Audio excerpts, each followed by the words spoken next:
ఈ ప్రపంచంలో ఎవరైనా మీకు ఏ డిజర్ట్ అంటే ఇష్టమని అడిగితే 100లో 90 మంది చెప్పే సమాధానం ఒకటే, అదే ఐస్ క్రీమ్. చిన్నపిల్లల దగ్గర నుంచి పండు ముసలి వాళ్ళ వరకు సమ్మర్ అయినా వింటర్ అయినా ఐస్ క్రీమ్ కనిపిస్తే లొట్టలేసుకొని తినేస్తాం.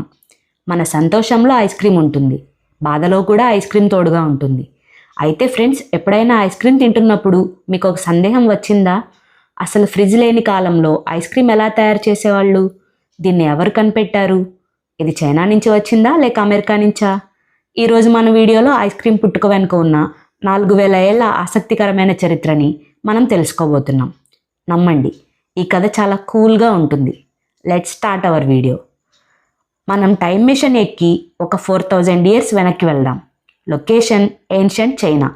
ఆ రోజుల్లో ఇప్పుడు ఉన్నట్లు మన ఇళ్లల్లో రిఫ్రిజిరేటర్లు లేవు, కానీ మనుషులకి చల్లగా ఏదైనా తినాలి అనే కోరిక మాత్రం బలంగా ఉండేది. చరిత్రకారులు ఏం చెప్తున్నారంటే, ఐస్ క్రీమ్ అనే కాన్సెప్ట్ మొదట చైనాలోనూ పుట్టింది. పూర్వం చైనా వంట వాళ్ళు చాలా తెలివైన వాళ్ళు రకరకాల పండ్ల నుంచి తీసిన గుజ్జుని, పండ్ల రసాలని శీతాకాలంలో పండే మంచులో కలిపేవారట. లేదా పర్వతాల నుంచి తెచ్చిన స్వచ్ఛమైన మంచు ముక్కల్ని ఆ పండ్ల రసంలో కలిపి చల్లగా నిల్వ చేసేవారు. ఇదే ఐస్ క్రీమ్ యొక్క తొలి రూపం. అప్పట్లో ఒక చైనా చక్రవర్తి ఉండేవాడు. ఆయనకు వెరైటీ వంటకాలంటే చాలా ఇష్టం. ఆయన వంట మనిషి రాజుగారిని ఇంప్రెస్ చేయడానికి ఒక ఐడియా వేశాడు. పండ్ల గుజ్జులో గేదె పాలు, పిండి మరియు కర్పూరం కలిపి దాన్ని మంచులో ఉంచి గడ్డ కట్టించాడు. అది తిన్న చక్రవర్తికి పిచ్చెక్కిపోయింది. ఎంతలా నచ్చిందంటే రోజు భోజనం తర్వాత అది వడ్డించాల్సిందే అని ఆర్డర్ వేశాడట. అలా ఐస్ క్రీమ్ రాజా ప్యాలెస్ నుంచి మెల్లగా బయటికి రావడం మొదలైంది. ఇప్పుడు మనం చైనా నుంచి రోమ్ నగరానికి వెళ్దాం. అక్కడ నీరో అనే చక్రవర్తి ఉండేవాడు. ఆయన గురించి మీరు చరిత్రలో వినే ఉంటారు. కాస్త విలాసాలకు పెట్టింది పేరు. నీరోకి కూడా ఇలాంటి చల్లని పదార్థాలంటే చాలా ఇష్టం.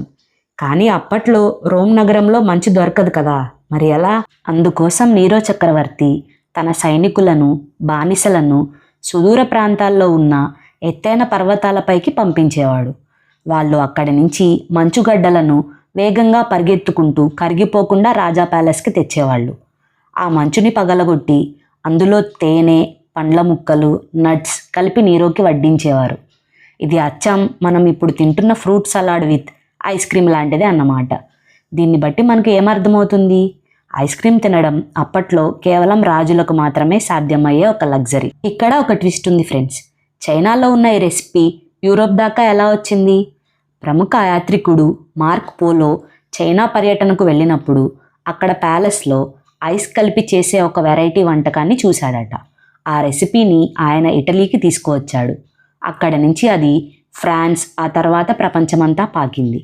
అయితే 1550 వరకు ఐస్ క్రీమ్ చేయడం చాలా కష్టంగా ఉండేది.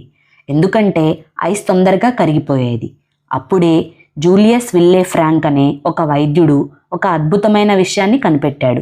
అదేంటంటే ఐస్ ముక్కలకి ఉప్పు కలిపితే ఆ ఐస్ అంత త్వరగా కరగదు.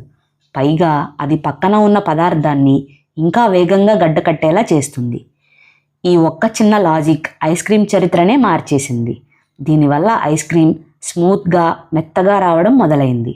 ఆ తర్వాత 1620లో ఫ్రాన్స్కి చెందిన గెరాల్డ్ టీజిన్ అనే వ్యక్తి ఇప్పుడు మనం తింటున్న ఐస్ క్రీమ్కి తుది రూపాన్ని ఇచ్చాడు. కేవలం పండ్ల రసాలే కాకుండా గుడ్లు, క్రీమ్, వెన్న కలిపి మోడర్న్ ఐస్ క్రీమ్ని తయారు చేశాడు. ఇంత కథ నడిచిన 1800 వరకు ఐస్ క్రీమ్ అనేది కేవలం ధనవంతుల వంటకమే. మరి మనలాంటి సామాన్యులకి ఇది ఎప్పుడు అందుబాటులోకి వచ్చింది?